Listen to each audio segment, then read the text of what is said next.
4월 15일 목요일 오늘의 말씀입니다. 오늘의 말씀은 출애굽기 5장 1절에서 14절 말씀을 제가 읽도록 하겠습니다. 그 후에 모세와 아론이 바로에게 가서 이르되 이스라엘의 하나님 여호와께서 이렇게 말씀하시기를 내 백성을 보내라. 그러면 그들이 광야에서 내 앞에 절기를 지킬 것이니라 하셨나이다. 바로가 이르되 여호와가 누구이기에 내가 그의 목소리를 듣고 이스라엘을 보내겠느냐. 나는 여호와를 알지 못하니 이스라엘을 보내지 아니하리라. 그들이 이르되 히브리인의 하나님이 우리에게 나타나셨은즉 우리가 광야로 사흘 길쯤 가서 우리 하나님 여호와께 제사를 드리려 하오니 가도록 허락하소서. 여호와께서 전염병이나 칼로 우리를 치실까 두려워하나이다.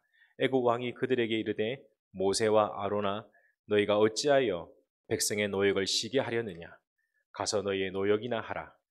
바로가 또 이르되 이제 이 땅에 백성이 많아졌거늘 너희가 그들로 노역을 시게 하는도다 하고 바로가 그날에 백성의 감독들과 기록원들에게 명령하여 이르되 너희는 백성에게 다시는 벽돌에 쓸 집을 전과 같이 주지 말고 그들이 가서 스스로 집을 죽게 하라.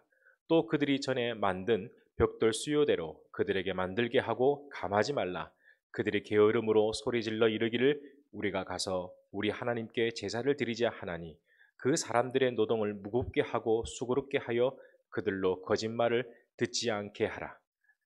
백성의 감독들과 기독원들이 나아가서 백성에게 말하여 이르되 바로가 이렇게 말하기를 내가 너희에게 집을 주지 아니하리니 너희는 집을 찾을 곳을 가서 주우라.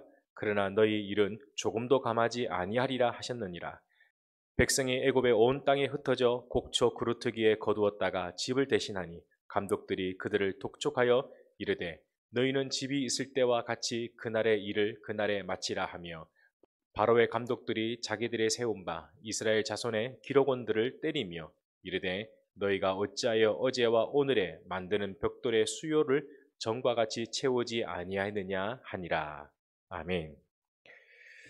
모세는 하나님의 부르심 앞에 순종하였지만 그러나 그의 순종은 온전한 순종이 아닌 반쪽짜리의 순종이었습니다.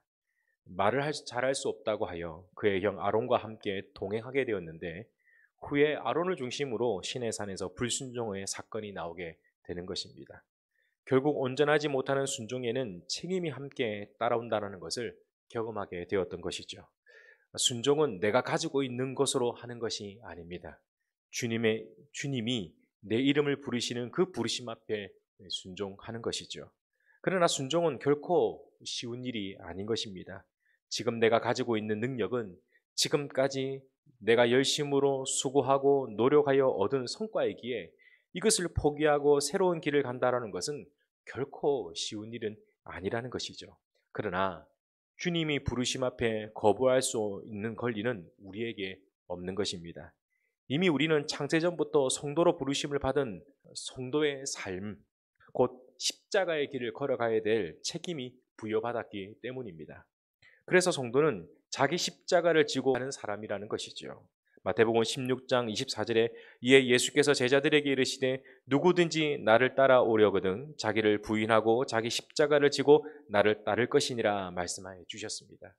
여기서 나를 따르라 라는 이 말은 순종을 의미하는 것입니다. 순종은 자기 십자가를 지고 주님을 따라가는 것이죠. 십자가를 지고 내가 원하는 길을 따라가는 것이 아니라 자기 십자가를 지고 주님이 원하시는 그 길을 주님과 함께 따라가는 것을 의미하는 것입니다. 때론 무겁고 힘들고 포기하고 싶은 마음이 들겠지만 그러나 성도가 걸어가야 될 길은 오직 한 길, 예수 그리스도께서 걸어가신 십자가의 길 말고는 없는 줄 믿습니다. 그래서 오늘 이 하루도 힘들고 어려운 성도의 길, 믿음의 길을 걸어가는 저와 여러분이 이 십자가의 길을 함께 따라가는 축복의 하루가 되었으면 좋겠습니다. 모세의 순종은 온전한 순종이 아니었습니다. 그가 홀로 짊어지고 가야 할 십자가 앞에 그의 형 아론과 함께 했던 것입니다. 그리고 모세는 아론과 함께 애굽의 바로 앞에 서게 되었던 것이죠. 출애굽기 5장 1절의 말씀입니다. 그 후에 모세와 아론이 바로에게 가서 이르되 이스라엘의 하나님 여호와께서 이렇게 말씀하시기를 내 백성을 보내라. 그러면 그들이 광야에서 내 앞에 절기를 지킬 것이니라 하셨나이다. 이때 바로는 이렇게 대답했습니다. 나는 여호와를 알지 못한다. 2절의 말씀입니다. 바로가 이르되 여호와가 누구이기에 내가 그의 목소리를 듣고 이스라엘을 보내겠느냐. 나는 여호와를 알지 못하니 이스라엘을 보내지 아니하리라. 예. 세상은 하나님을 알지 못하고 하나님에 대한 관심도 없습니다. 근데 문제는 이러한 세상 속에 예수 믿는 우리가 하나님 중심으로 살아가야 한다는 것이 매우 어렵고 힘들다라는 것이죠. 세상의 중심은 힘의 중심으로 살아가는 것입니다. 강자가 약자를 다스리는 야국 강식과 이러한 환경을 잘 적응하며 살아가는 적자 생존으로 살아가야 된다는 것이죠. 그러면 이러한 야국 강식과 적자 생존으로 살아가야 될 이 세상 속에 성도는 어떻게 살아가야 할까요? 로마서 12장 21절에 이렇게 말씀해 주고 있습니다. 악에게 지지 말고 선으로 악을 이기라. 여기서 선이라는 것은 헬라어로 아가도스라고 말합니다. 좋은 것, 선한 것. 이 말씀은 누군가를 표현하는 단어입니다. 누군가를 그리고 있다는 것이죠. 다시 말해서 성경에 선하고 좋은 분으로 상징되는 것이 누구일까요? 바로 예수 그리스도이죠. 그러면 악이란 이 단어는 헬라어로 카코스라는 단어입니다. 무가치하고 무의미하고 중심 없이 흔들리는 그 유혹을 의미하는 것이죠. 이 말을 다시 풀어서 말씀을 드리면은 무가치하고 무의미한 악한 유혹에 흔들리지 말고 참된 가치를 지니신 선하신 예수 그리스도의 중심으로 살아야 한다라는 말씀이 악에게 지지 말고 선으로 악을 이기라라는 말씀인 것입니다. 그래서 여기서 이기라는 이 헬라어의 니카오라는 이 뜻은 세상의 힘으로 제압하여 얻는 승리가 아니라 예수 그리스도께서 십자가를 통해서 우리에게 영원한 승리를 주신 그 승리 안에 거하라라는 것이죠. 하나님께서 우리는 선한 신분을 허락해 주셨습니다. 우리가 선해서 선한 신분을 얻은 것이 아니라 선하신 예수님 안에 거하기 때문에 우리도 선한 신분을 얻게 된 것이죠. 그래서 오늘 우리는 그 선한 자리를 지키며 살아야 하고 그 선하신 그 은혜를 누리며 살아가야 되는 것이 바로 오늘 이 말씀이 선으로 악을 이기라라는 이 말씀인 것입니다. 오늘 우리는 그 선한 자리를 지키며 살아가야 될 줄 믿습니다. 뿐만 아니라 선하신 그 예수 그리스도의 은혜를 누리며 살아가야 될 줄 믿습니다.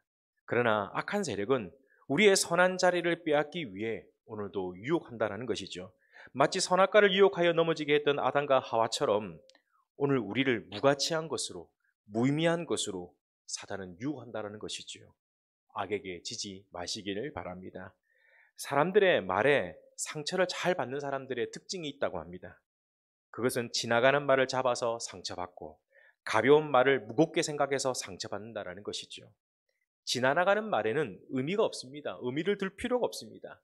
가벼운 말에 무게를 실을 필요가 없는 것이죠.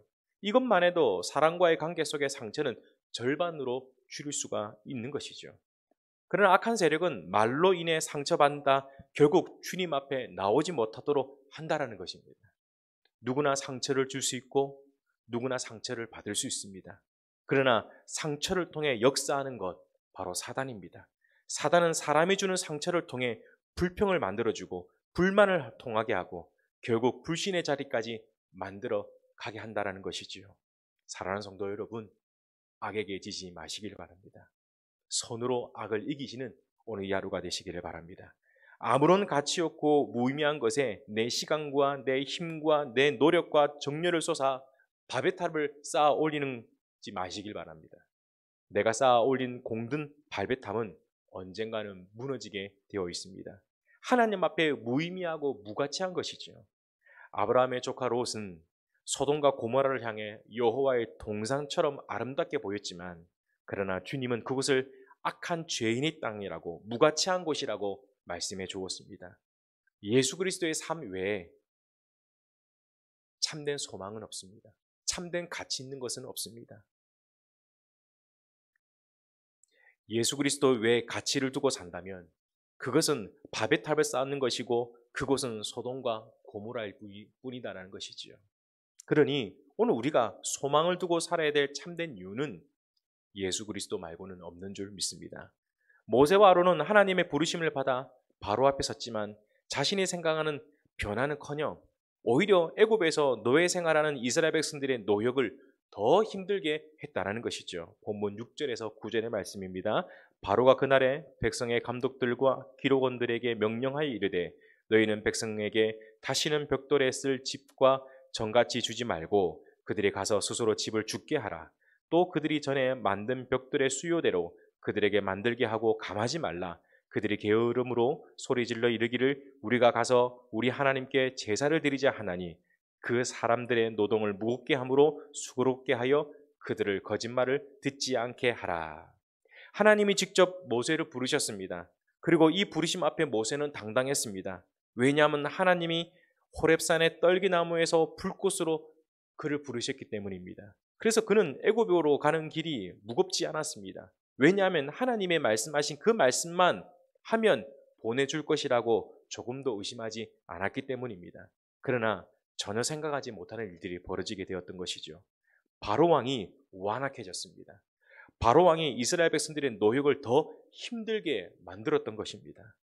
우리는 여기서 알 수 있었던 것은 순종했다고 해서, 헌신했다고 해서 마치 잘 차려진 밥상에 젓가락질하는 것이 순종은 아니라는 것입니다.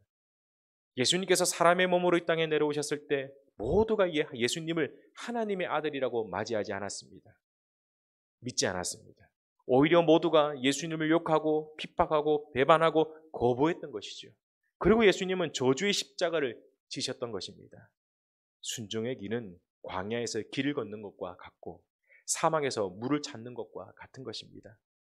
여러분, 광야에는 길이 없습니다. 사막에는 물이 없습니다. 다시 말해서 순종의 길은 준비된 길이 열려있지 않다라는 것이죠. 길을 걸어가는 그것이 바로 길이라는 것입니다. 마치 아브라함이 갈대아에서 떠나 말씀을 의지하여 가나안에 오게 되었지만은 그를 기다리고 있었던 것은 풍요와 안락함이 아니었습니다. 기근이었습니다. 이것이 순종이자 성도의 삶인 것입니다. 하나님 자녀라는 놀라운 신분을 부여받았지만 이 신분 앞에 세상은 놀라지 않습니다. 알아주지도 않습니다. 오히려 예수 믿는 사람을 핍박하고 세상이 왕따시켜 버린다라는 것이죠. 예전에 어떤 집사님이 부흥회 때 얼마나 큰 은혜를 받았는지 세상에 달라 보인다라는 간증을 들었습니다. 근데 그날 저녁 남편이 교회 갔다 왔다라는 사실을 알고 그 집사님을 때렸다라는 것이죠. 가정폭력이 일어나게 되었던 것입니다. 결국은 집에서 쫓겨나서 교회에서 그날 밤을 지새웠던 것을 제가 보았습니다. 세상은 내가 은혜 받았는지 관심이 없습니다. 오히려 애굽 왕 바로 왕처럼 더 핍박하고 더 힘들게 한다는 것이죠. 그러나 여러분, 뒤로 물러서지 마시길 바랍니다. 히브리서 10장 38절에 나의 의인은 믿음으로 말미암아 살리라. 또한 뒤로 물러가면 내 마음이 그를 기뻐하지 아니하리라. 아멘. 뒤로 물러가지 마시길 바랍니다. 예수 이름으로 싸우시길 바랍니다. 악한 세력은 내 안에 먼저 역사합니다. 부정적인 생각으로부터 안 되고 할 수 없다라는 불안과 두려움을 먼저 던져주는 것입니다. 여기에 속지 마시길 바랍니다. 예수 이름으로 싸우시길 바랍니다. 세상을 이기기 전에 나를 먼저 이기는 것이 가장 중요합니다. 무가치하는 말에 현혹되지 마십시오. 속지 마십시오. 부정적인 생각과 말에 사단은 아주 좋아합니다. 여기에 한번 빠져들기 시작하면 마치 생각의 무덤을 파게 되는 것이죠. 나는 안 돼. 나는 안 돼. 나는 할 수 없어. 오늘 시간 예수 이름으로 부정적인 생각에서 자유함을 얻는 이 시간이 되시기를 바랍니다. 오늘 이 하루도 살아갈 때 애굽의 바로 왕이라는 강력한 세력을 기다리고 있습니다. 현혹되지 마시길 바랍니다. 무가치하고 무유미한 것에 흔들리는 저와 여러분이 되지 마시길 바랍니다. 그리고 가벼운 말과 쓸데없는 말, 그 말에 고민하지 마시길 바랍니다. 마음을 두지 마시길 바랍니다. 우리가 마음에 두고 우리가 붙들어야 될 것은 하나님 말씀 말고는 없는 줄 믿습니다. 오늘 이 시간도, 오늘 이 하루도 살아가실 때 그 말씀 붙들고 승리하시는 귀한 복된 하루가 되시기를 바랍니다. 기도하겠습니다. 하나님 아버지, 감사합니다. 오늘 이 하루도 우리를 부르시고 우리를 인도하시는 그 하나님을 의지하며 나아갈 것입니다. 뜻하지 않는 삶의 어려움이 온다 할지라도, 뜻하지 않는 삶의 환경이 온다 할지라도 세상을 붙들고 나가는 것이 아니라 하나님만 붙들고 하나님 말씀 붙들고 살아가는 이 하루가 되게 하여 주시옵소서. 예수 그리스도 이름으로 기도하옵나이다. 아멘.